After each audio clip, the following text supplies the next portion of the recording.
Hello बच्चों, क्या हालचाल, कैसी चल रही है पढ़ाई। तो आज के इस वीडियो में हम लोग कंटिन्यू करने वाले हैं आईआईटी जेई एडवांस 2020 का पेपर 1, जिसमें कि हम लोग लास्ट पार्ट सॉल्व कर रहे हैं सेक्शन 3। इसमें हमारे पास न्यूमेरिकल वैल्यू टाइप क्वेश्चंस आए थे, जिसकी वैल्यू कुछ भी -इन्फिनिटी टू +इन्फिनिटी में हो सकती है, कोई भी न्यूमेरिकल वैल्यू। इसमें कोई भी नेगेटिव मार्क्स नहीं होता है। स्क्रीन के सामने तुम्हारे क्वेश्चन आएगा, सबसे पहले उस क्वेश्चन को रीड करना है एंड खुद से अटेम्प्ट करना है वीडियो पॉज करके, एंड उसके बाद ही सॉल्यूशन देखना है। सॉल्यूशन देखने के बाद कुछ सीखने को मिलेगा, कोई कॉन्सेप्ट सीखने को मिलेगा, उसको याद रखने का है, नोट डाउन करने का है, एंड अगर वैसे ही क्वेश्चन आ गए एग्जाम में उसको अप्लाई करना एंड मचा देना, जेई क्रैक करके आना। चलो स्टार्ट करते हैं क्वेश्चन नंबर 1 से। क्वेश्चन नंबर 1 स्क्रीन के ऊपर है, देखो। बोला गया let m be the minimum possible value of this. इस क्वांटिटी का मिनिमम पॉसिबल वैल्यू को स्मॉल m बोला, ठीक है। where y1, y2, y3 are real number such that y1 plus y2 plus y3 is equal to 9 given है।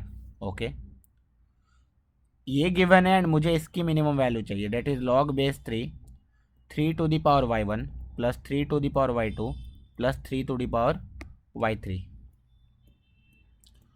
यार अब बहुत सिंपल है, लॉग का बेस 3 है। ओके, यहाँ से y1 plus y2 plus y3 मालूम है, 3 टू दी पावर y1। देखो ये जो फंक्शन है ना, लॉग का बेस 3 है अगर, तो ये एक इंक्रीजिंग फंक्शन है। इसका मतलब इसकी मिनिमम वैल्यू इसके मिनिमम वैल्यू पे आएगी, तो इनडायरेक्टली मुझे इसकी मिनिमम वैल्यू निकालनी है, इसका मतलब इसकी मिनिमम वैल्यू निकालनी है एंड मुझे y1 plus y2 plus y3 given है। तुम सोचो सबका बेस सेम है, यहाँ पे 3 3 3, 3 to the power y1, 3 to the power y2, 3 to the power y3, सारे के सारे पॉजिटिव नंबर है। पॉजिटिव नंबर है तो AMGM दिमाग में आता है। 3 to the power y1, 3 to the power y2, 3 to the power y3। एक तो ये इन्फॉर्मेशन मालूम है, लेकिन मुझे पता है कि इन सब का जब प्रोडक्ट करूंगा तो 3 की जो पावर आएगा वो आएगा y1 plus y2 plus y3, जो कि गिवन है 9। समझ रहे हो? तो this divided by 3 should be greater than equal to 3 to the power y1 multiplied by 3 to the power y2 multiplied by 3 to the power y3 पे power 1/3। am is greater than equal to gm। Okay, so clearly we can say कि 3 to the power y1 plus 3 to the power y2 plus 3 to the power y3 की value greater than equal to होगी 3 times, ये क्या लिखा हुआ है देखो, 3 to the power y1 plus y2 plus y3 and ये पावर बाय 3 में आ जाएगा। Okay, so from here we can see 3 to the power y1 plus 3 to the power y2 plus 3 to the power y3 is greater than equal to 3 multiplied by 3 to the power y1 plus y2 plus y3 9 है, तो 9/3 आ जाएगा 3। Okay, so this is 3 to the power 4 basically. So अगर मैं दोनों side log ले लूँ with base 3, तो वी कैन से कि log of 3 to the power y1 plus 3 to the power y2 plus 3 to the power y3 will be greater than equal to log of 3 to the power 4 base 3 which is equal to 4। इसका मतलब small m की value 4 आ गई, बहुत ही आसान। After that let capital m be the maximum possible value of this. अब यहाँ से clearly दिख रहा है, फिर से log का बेस 3 है तो उसकी मैक्सिमम पॉसिबल वैल्यू चाहिए, तो वो तो बेसिकली क्लियरली लिखा हुआ है log of x1 into x2 into x3।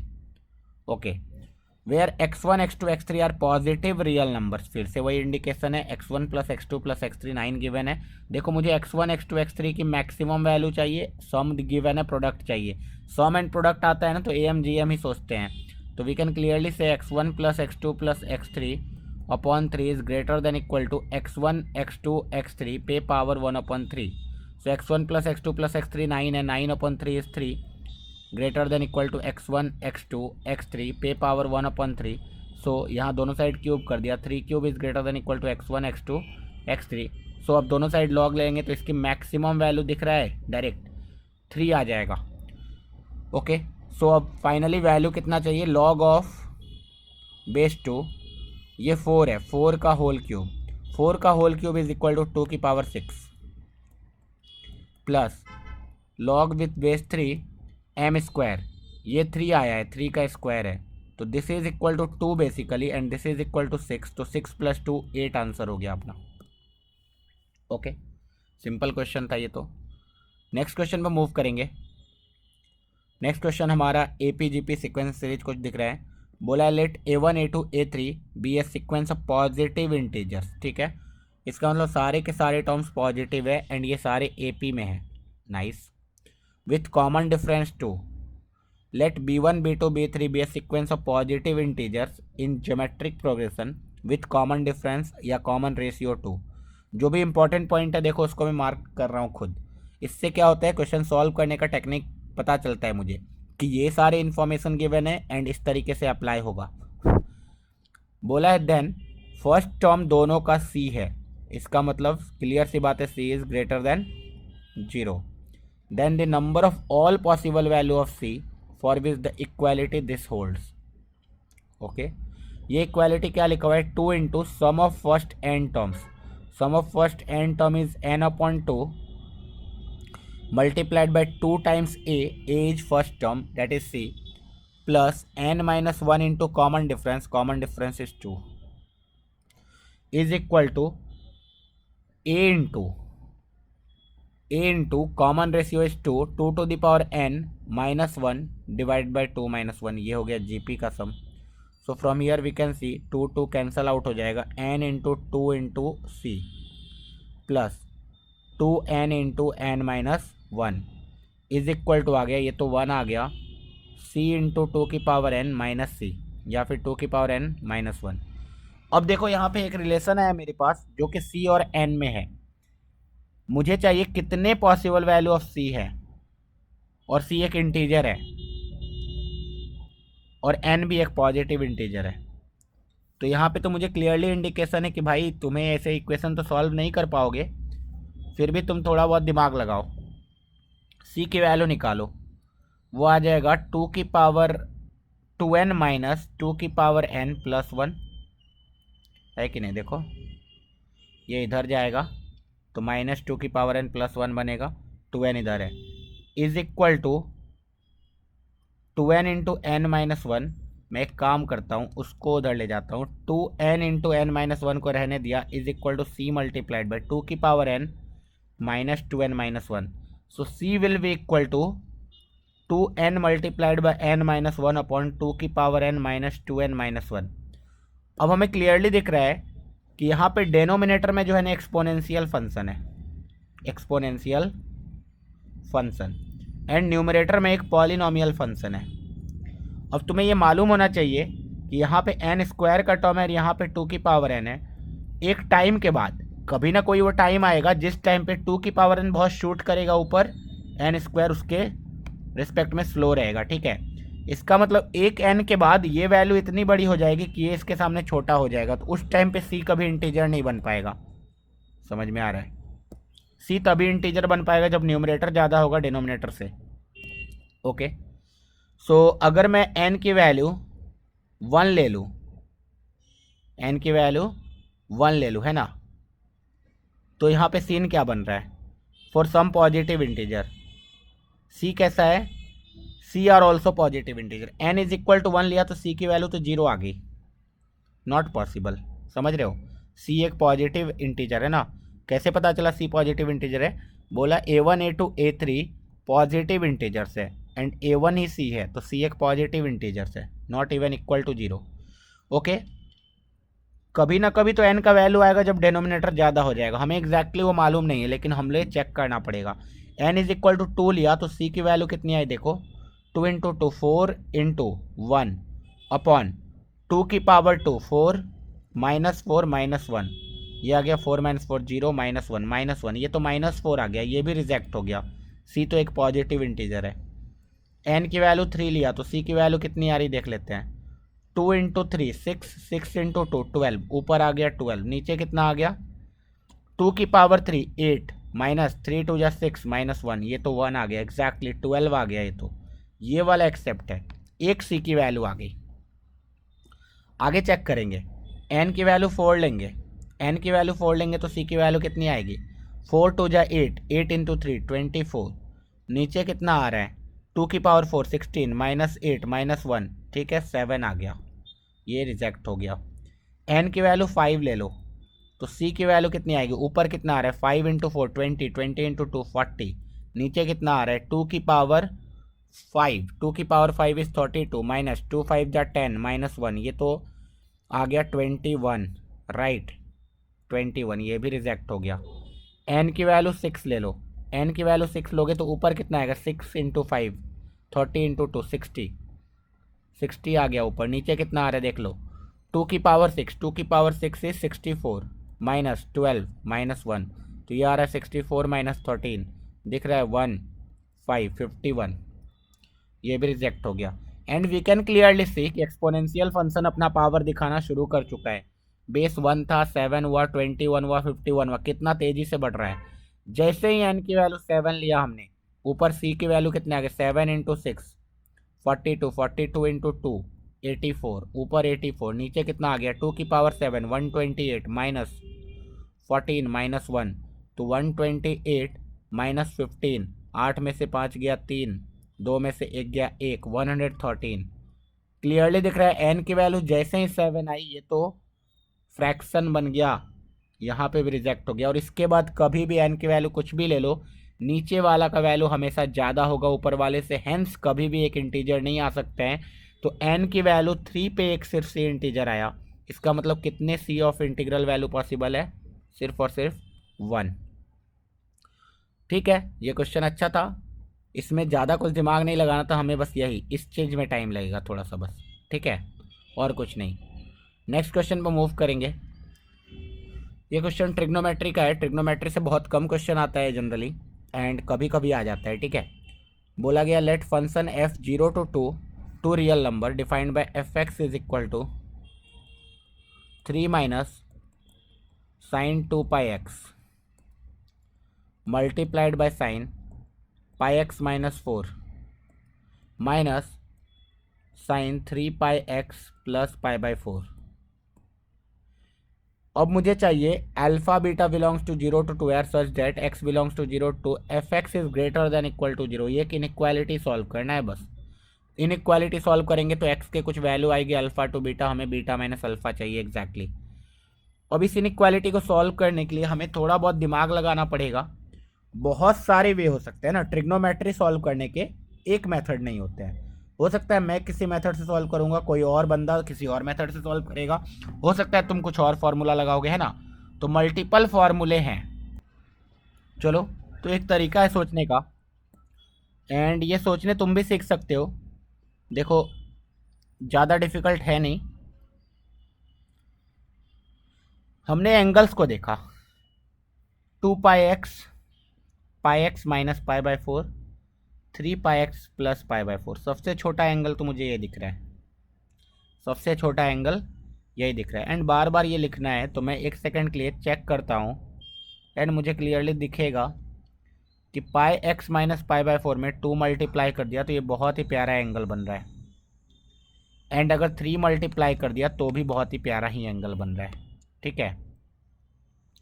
Okay, सो इसका मतलब ये हुआ कि हम डायरेक्ट ये कह सकते हैं कि पाई एक्स माइनस पाई बाय 4 को थीटा ले लो, या तो एक तरीका ये होगा, या फिर दूसरा वे कैन बी पाई एक्स को खाली थीटा ले लो, पाई एक्स को थीटा ले लो। तुम्हें दिख रहा है यहाँ साइन 2 थीटा बनेगा, यहाँ पे sine 3 theta plus pi by 4 बनेगा, एंड यहाँ पे sine theta minus pi by 4 बनेगा, ठीक है। तो सब कुछ साइन कॉस में आ जाएगा एंड सिंप्लीफाई हो जाएंगी चीज़ें। तो अब तुम्हारे ऊपर डिपेंड करता है, जिसको जो अज्यूम करना है कर लो, क्योंकि मुझे साइन 2 थीटा का भी फार्मूला मालूम होगा, साइन थीटा का भी फार्मूला मालूम होगा, साइन 3 थीटा का भी फार्मूला मालूम होगा। तो पाई एक्स माइनस पाई बाय 4 को अगर थीटा ले लिया मैंने, मैं ये सोच रहा हूँ, तो ये तो सिंप्लीफाई हो जाएगा, एंड इसी को ले लेते हैं, है ना। पाई एक्स माइनस पाई बाय 4 को थीटा ले लेते हैं। अब तुम सोचो x की वैल्यू, यहाँ से थीटा का रेंज भी जैसे ही सब्सटीट्यूशन किया, x की वैल्यू 0 से 2 है, x की वैल्यू 0 से 2 है, तो पाई एक्स की वैल्यू 0 से 2 पाई है। इसका मतलब पाई एक्स माइनस पाई बाय 4 की वैल्यू माइनस पाई बाय 4 से 2 पाई माइनस पाई बाय 4 तक है, ठीक है। Okay, this means theta belongs to minus pi by 4 से 2 पाई 4 दूना 8, 8 में से गया 7 पाई बाय 4 तक। Theta belongs to minus pi by 4 to 7 pi by 4। अब हमने लिख लिया उसको। 3 minus sine 2 pi x, 2 pi x को लिखा, 2 पाई एक्स बेसिकली कितना है देखो, 2 pi x minus pi by 2 is equal to 2 theta. So 2 pi x is generally pi by 2 plus 2 theta. So this is pi by 2 plus 2 theta. Okay, similarly ये अगला वाला sine theta है, सिर्फ overall में multiplied है, minus sign, इसके अंदर क्या आएगा उसको देख लेते हैं। यहाँ पे 3 pi x minus 3 pi by 4 is equal to 3 theta आया। So 3 pi x is equal to 3 theta plus 3 pi by 4 आ गया। So this is 3 theta plus 3 pi by 4 plus pi by 4 that is pi is greater than equal to 0। बहुत ही आसान हो रहा है हमारा चीज़, ठीक है। Now we can see this is 3 times या फिर 3 minus sine pi by 2 plus theta, sine pi by 2 plus theta, sine pi by 2 plus theta is cos 2 theta into sine theta minus sine pi plus theta, pi plus theta, sine pi plus theta is minus minus plus sine theta आ गया, sorry 3 theta greater than equal to 0। Simplify हो गई चीज़ें। अब इसको बस मुझे solve करने का है। So clearly I can see 3 minus cos 2 theta रहने दिया, कॉस 2 थीटा को I can write in the form of sine theta, सब कुछ साइन थीटा के फॉर्म में आ गया। कॉस 2 थीटा, कॉस 2 थीटा को लिख सकते हैं ना 1 minus sine square theta, 1 minus 2 sine square theta, ठीक है, 1 minus 2 sine square theta. So 1 minus minus plus 2 sine square theta multiplied by sine theta plus sine 3 theta को लिख दिया 3 sine theta minus 4 sine cube theta. Wow, कितना simplify हो गया ये। अब I can see this is same as 3 minus 1 2। So 2 sign theta plus 2 sign cube theta plus 3 sine theta minus 4 sine cube theta is greater than equal to 0. So from here we can see 2 sin theta minus 4 sin cube theta, 2 sin theta plus 3 sin theta, 5 sin theta minus 2 sin cube theta is greater than equal to 0.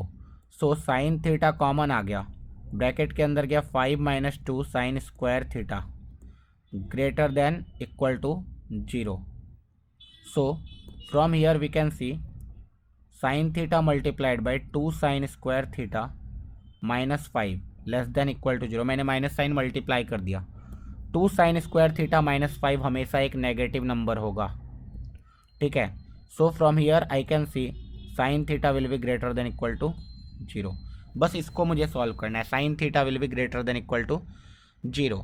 अब सोचो sine theta greater than equal to 0, मेरे पास theta है, theta minus pi by 4 से 1 pi by 4, 2 pi by 4, 3 pi by 4, sorry 0 pi by 4, 2 pi by 4, 3 pi by 4, 4 pi by 4, 5 pi by 4, 6 pi by 4, 7 pi by 4, exact इतना ही है।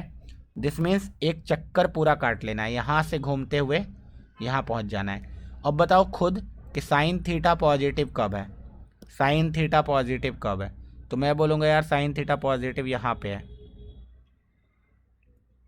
इधर sine theta positive y axis जब positive होता है, मतलब theta belongs to 0 से पाई। अब मुझे दिख रहा है यार 0 से 2 में ही जाना है, तो थीटा बिलोंग्स टू 0 से पाई आ गया, थीटा बिलोंग्स टू 0 से पाई आ गया। So theta is basically pi x minus pi by 4, pi x minus pi by 4 belongs to 0 to pi. So from here I can say कि भैया pi x will be greater than equal to pi by 4 से pi plus pi by 4 that is 5 pi by 4। So x will be in between 1 by 4 से 5 by 4। X अगर 1 by 4 से 5 by 4 है, this means alpha की value is 1 by 4, beta की value is 5 by 4। So beta minus alpha की value 4 by 4 which is equal to 1। था ना simple question, है ना। बहुत ही आसानी से हमने सॉल्व किया है, कुछ भी हेरा फेरी या फिर कुछ भी ऐसा चीज यूज ही नहीं किया है जो बहुत डिफिकल्ट हो। नेक्स्ट क्वेश्चन देखो, बहुत ही आसान क्वेश्चन आया था यार। In a triangle P Q R let a vector is Q R vector. एक ट्राइंगल बना दिया, पहले तो जनरल ट्राइंगल बना ही लेते हैं। P Q are, P Q are, A vector is Q R vector, ये वैक्टर को ए वैक्टर बोला, दिख रहा है। आर पी वैक्टर मतलब ये डायरेक्शन है, इसको बी वैक्टर बोला।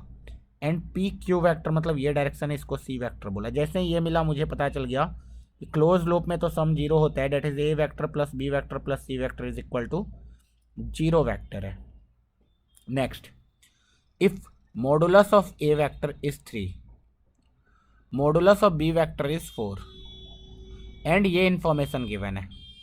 मुझे पूछा गया है modulus of a cross b का whole square. So this is a cross b is mod a mod b sine theta, तो this is mod a square mod b square sine square theta, where theta is the angle between the vectors.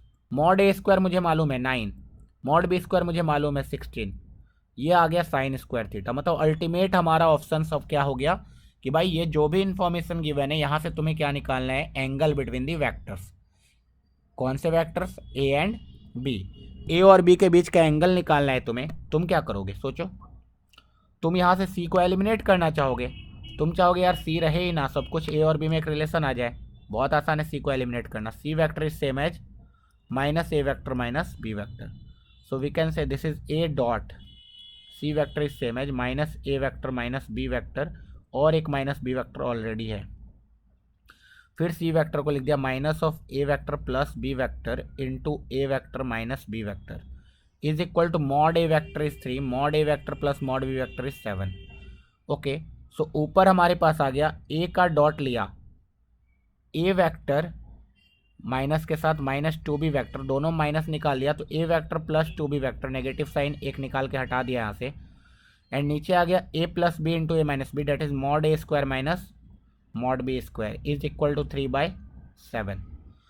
Okay, so this is ऊपर आ गया a dot a that is mod a का whole square plus 2 times a dot b that is mod a mod b cos theta, जो चाहिए हमें आ गया। Mod a square is 9, mod b square is mod a square is 9, mod b square is 16, so minus 16 is equal to 3/7। यहाँ से 7 और यहाँ से ये कट गया, -1 आ गया। Mod a square is 9 plus 2 times mod a mod b आ गया 12, तो ये आ गया 24 cos theta is equal to -3। So from here we can see 24 cos theta की वैल्यू आ जाएगी -12, कॉस थीटा की वैल्यू आ जाएगी -1/2, थीटा की वैल्यू कितनी आ गई, π/3 into 2 π/3 120 degree. So sine theta की वैल्यू डेट इज साइन 2 π/3 की वैल्यू होती है √3/2, उसका स्क्वायर कर देंगे तो 3/4 आ जाएगा। तो आंसर कितना आ गया, 9 इंटू 16 इंटू 3/4, 4 चौके 16, ठीक है। तो ये 108 आ रहा है, 108। सो अल्टीमेट आंसर इज 108। बहुत ही इजी लेवल का क्वेश्चन था ये। चलो नेक्स्ट क्वेश्चन पे मूव करेंगे, ये भी one of the easy question है, बस देखने में डरावना है, ठीक है। देखो ध्यान से, जिसको भी रोल्स थ्योरम आता है वो इस क्वेश्चन को कर लेगा। यहाँ पे ये क्वेश्चन बहुत ही आसान है, यहाँ पे इन्होंने एक इन्फॉर्मेशन दी है, देखते हैं। For a polynomial g(x) with real coefficient, कोई भी एक पॉलिनोमियल है जिसका रियल कोएफिशिएंट है, mg का मतलब ये है कि denote the number of distinct real root of gx। Okay, suppose s is the set of polynomial with real coefficient defined by this.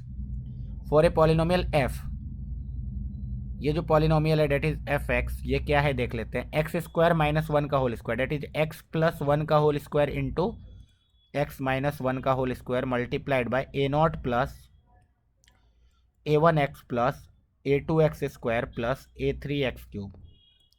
इन्होंने एक इन्फॉर्मेशन दी है that is a0 a1 a2 a3 belongs to real number. यहीं पे major mistake हुआ होगा बच्चों से, यहीं पे मेजर मिस्टेक हुआ होगा बच्चों से। जिसने इसको क्यूबिक मान लिया उसने मिस्टेक कर दिया, जिसने इसको क्यूबिक मान लिया उसने इसको मिस्टेक कर दिया। देखते हैं क्या हुआ। बोला है f dash and f double dash denotes is first and second order derivative, then the minimum possible value of this. हमें मिनिमम कितना रूट एग्जैक्टली हम बोल पाएंगे रियल रूट, वही बताना है बस। तुम सोचो एफ के कितने रूट हैं, तुम बोलोगे एक रूट -1, दूसरा रूट फिर से -1, एक रूट 1, दूसरा रूट फिर से 1, एंड इसके बारे में मुझे कुछ भी नहीं मालूम है। We don't know anything. इसके एक रियल रूट हो सकते हैं। अच्छा, जिसने इसको क्यूबिक मान लिया होगा, मतलब a3 नॉट इक्वल टू 0 मान लिया होगा, उसने बोला होगा एटलीस्ट 1 रियल रूट तो होगा ही, कुछ भी बस। लेकिन हमें क्या पता इसका एटलीस्ट 1 रियल रूट, मिनिमम इसका 0 रूट हो सकता है। देखो सारे में a1 a2 a3 सबको कांस्टेंट 0 मान लूँ तो ये तो एक कांस्टेंट वैल्यू आ गया, a0 को नॉन जीरो मानूँ तो यहाँ से मिनिमम रूट कितना आ सकता है, मिनिमम रूट 0 रूट्स। समझ में आ रहा है, एक भी रूट ना हो। लेकिन जिसने इसको क्यूबिक मान लिया उसने एक रूट इसका अज्यूम कर लिया, जिसने इसको क्यूबिक मान लिया उसने एक रूट अज्यूम कर लिया। ठीक है, अभी तो मुझे मिनिमम रूट इतना मालूम है, इसके रूट हो भी सकते हैं नहीं भी हो सकते। ओके, अब यहाँ दिख रहा है एफ के रिपीटेड रूट है -1 -1 1 1। इसका मतलब एफ डैश का पक्का एक रूट -1 होगा, क्योंकि अगर एफ एक्स में एक्स माइनस अल्फा का होल स्क्वायर है तो एफ डैश में एक्स माइनस अल्फा पक्का रहेगा। अल्फा इसका रूट अगर 2 है तो इसके एक तो रहेंगे, अल्फा यहाँ 3 होता तो इसके 2 तो रहते हैं। ठीक है, रिपीटेड रूट का ये कॉन्सेप्ट है। ओके, इसका मतलब एफ डैश का एक -1 तो रूट रहेगा ही और एक 1 रूट रहेगा ही। और भी कुछ हो सकता है क्या? हाँ, यहाँ पे सोचना था। तुम सोचो एफ एक्स के बारे में। एफ एक्स एक पॉलिनोमियल फंक्शन है, सही बात है। पॉलिनोमियल फंक्शन हमेशा ही कंटिन्यूअस एंड डिफरेंशिएबल होता है, बोलेंगे सही बात है। अगर हम -1 से 1 के बीच में देखें, एफ ऑफ -1 कितना है, तुम बोलोगे 0। एफ ऑफ -1 देखो यहाँ पुट कर दोगे 0 आ जाएगा, -1 पे वैल्यू 0। एफ ऑफ 1 कितना है, तुम बोलोगे 0, 1 पे वैल्यू 0। अच्छा, यही तो रोल्स थ्योरम बोलता है कि अगर एक पर्टिकुलर इंटरवल है उसमें अगर कोई फंक्शन कंटिन्यूअस एंड डिफरेंशिएबल है and f of a is equal to f of b है तो there exist at least 1 root of f dash x in between a to b. इसका मतलब -1 to 1 के बीच में एक रूट तो कम से कम सी है जो एफ डैश एक्स का है। इसका मतलब मिनिमम रूट कितना आ गया, मिनिमम रूट 3 एफ डैश का। ओके, अब अगर एफ डबल डैश का देखें तो ऑब्वियस सी बात है, एफ डबल डैश एक्स का देखेंगे तो इसके बीच में मतलब एफ डैश का अगर 3 रूट है तो एफ डबल डैश का मिनिमम 2 रूट होगा ही। एफ डैश का अगर 3 रूट है, 1 रूट 2 रूट 3 रूट, तो ऑब्वियस सी बात है इस बीच में एक रूट होगा एफ डबल डैश का, इस बीच में एक रूट होगा एफ डबल डैश का। मिनिमम तो इतना बोल ही सकते हैं, तो इसके मिनिमम कितने रूट हो गए, 2। Hence we can say total जो होंगे 5 आएंगे, ये मिनिमम 5 आ सकती है। ओके, अगर ये यहाँ पे क्यूबिक मानते, अगर ये यहाँ पे दे देते कि a3 is not equal to 0, then हमें यहाँ पे एक और रूट एज्यूम करना होता। That root can be either -1 either 1 और can be any other number. ठीक है, तो उस हिसाब से थोड़ा डेप्थ एनालिसिस और करना पड़ता। अभी तो ये क्वेश्चन इजी बन गया, सिर्फ थोड़ा सा रोल्स थ्योरम से हमें सोचना था। ओके, नेक्स्ट क्वेश्चन पर मूव करेंगे एंड ये लास्ट क्वेश्चन होने वाला है पेपर 1 का। पेपर 1 का लास्ट क्वेश्चन है, लिमिट का क्वेश्चन है। ये बहुत ही इजी क्वेश्चन है, इस टाइप के क्वेश्चन तो क्लास इलस्ट्रेशन होते हैं। ठीक है, बोला let e denote the base of the natural logarithm the value of the real number a for which the right hand limit exist. Okay, तो जैसे ये बताया जाता है कि एक फंक्शन के ऊपर दूसरा फंक्शन है, फंक्शन के ऊपर दूसरा फंक्शन है, हमेशा ई की पावर में ले जाओ। तो तुम इसको बोल सकते हो लिमिट में बार बार लिखना भूल भी जाओ तो समझ जाना लिमिट तो है ई की power 1/x into ln of 1 - x लिख दिया। समझ में आया क्या किया मैंने? ई की मतलब f की पावर g को मैंने लिख दिया ई की पावर g ln f, होगा ही ना, g इधर जाएगा देखो। ओके, मतलब तुम समझते हो ना, ये ई की पावर ln f की पावर g लिख दिया, ये सेम है ना, this is same as f की पावर g है ना। तो यहाँ से अब मैंने g को बाहर ले आया एंड ऐसा लिख दिया। Okay, so this e to the power -1 upon x to the power a। आसान है। बहुत लोग यहाँ से एक्सपेंशन लिखना शुरू कर दिया। एक्सपेंशन लिखने की ज़रूरत नहीं है। तुम क्या कर सकते हो, जब भी से कहा जाता है ई की पावर हो ई की पावर हो, तो जो भी ई की पावर कॉमन आ रहा है उसको बाहर निकालो। ई की पावर -1 कॉमन निकाल सकते हैं, वो एक कांस्टेंट वैल्यू भी है, निकालने में दिक्कत भी नहीं है।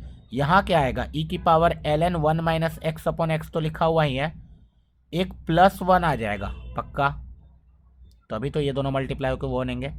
एंड एक -1 है डिवाइडेड बाय x की पावर a। अब देखो यहाँ मुझे कुछ फील आ रही है स्टैंडर्ड लिमिट का, e to the power some elephant -1 divide by same elephant and अगर ये एलिफेंट इज टेंडिंग टुवर्ड्स 0 तो इसका लिमिट का वैल्यू 1 आता है। बस अब हमें दिख रहा है कि ई की पावर कोई एलिफेंट तो है क्या। अगर x 0 को जा रहा है तो ये एलिफेंट 0 को जा रहा है, चेक कर लेते हैं। हमें एक और स्टैंडर्ड लिमिट पता है 1 plus x divided by x, limit x tending towards 0 पे 1 आता है।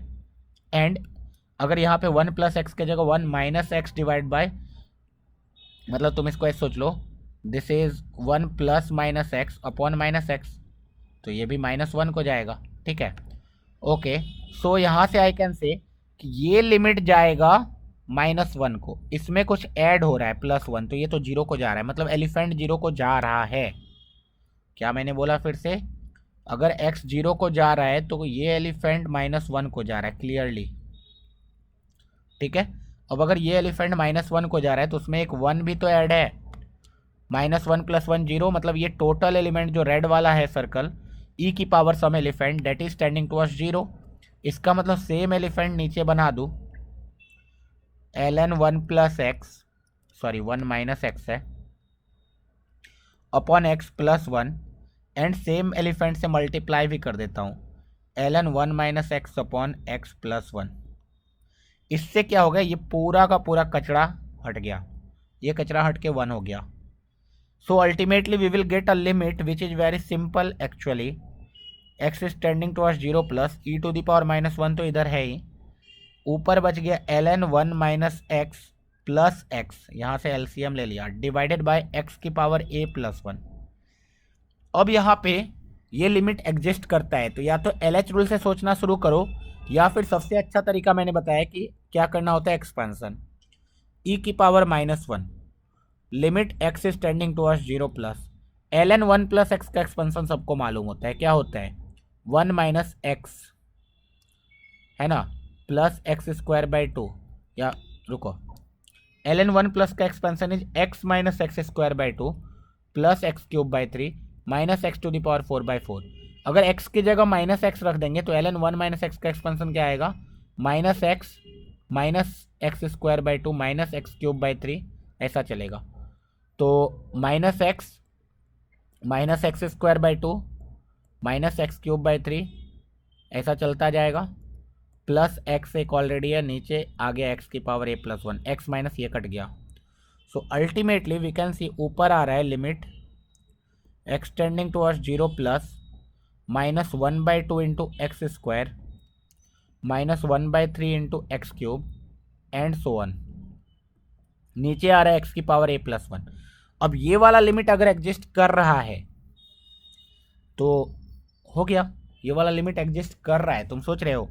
तो अगर a + 1 की वैल्यू 2 से ज़्यादा होगी, लेट से नीचे x³ आ गया, तो दिक्कत हो जाएगा। क्या दिक्कत हो जाएगा, नीचे x³ आ गया, ऊपर सबसे छोटा टर्म x² है जिसका कोएफिशिएंट 0 नहीं है, तो x² अपॉन x³, उस टाइम पे नीचे एक 1/x आ जाएगा, बाकी सारे तो सॉल्व हो जाएंगे। यहाँ लोचा हो जाएगा, यहाँ लोचा हो जाएगा, जिसके कारण यू विल से कि ये लिमिट एग्जिस्ट नहीं करेगा, समझ रहे हो। इसका मतलब a + 1 की वैल्यू पक्का से 2 होनी चाहिए, मतलब a की वैल्यू कितनी होनी चाहिए, 1 होनी चाहिए। a की वैल्यू कितनी होनी चाहिए, 1 होनी चाहिए। अब क्या पूछा गया था, a की वैल्यू ही पूछी गई, तो a की वैल्यू कितनी होनी चाहिए, 1 होनी चाहिए। यहाँ पे हमने क्या कर लिया, पेपर वन को ख़त्म कर दिया, द एंड, पेपर 1 का द एंड कर लिया, ठीक है। तो अगर जेई का तैयारी कर रहे हो एंड तुम्हारे दोस्त भी पढ़ रहे हैं तो यार ये शेयर करो वीडियो उनको भी, सबको जेई फोड़ना है। जेई क्या करना है, फोड़ना है ना, फोड़ना है, मचा के आएंगे, फोड़ देंगे, मचा देंगे। ऑल द बेस्ट, पढ़ते रहो, मचाते रहो, ऑल द बेस्ट।